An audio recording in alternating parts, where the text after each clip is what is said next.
প্রচলিত একটি কথা আছে না, আমি কখনো হারি না, হয় জিতি না হয় শিখি। এই কথাটি আমি আমার মস্তিষ্কে গেঁথে রেখে দিয়েছি। আমি শিখি।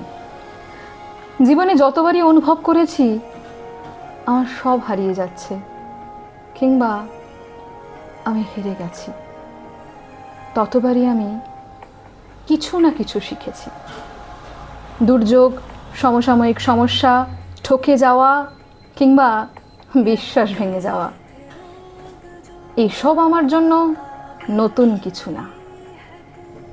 কত কালো রাত মিশে গেছে তার হিসেব নেই, তবুও সব কাটিয়ে উঠতে পারি, কারণ আমি বাস্তবতা গ্রহণ করতে জানি এবং সেখান থেকে কিছু না কিছু শিখি।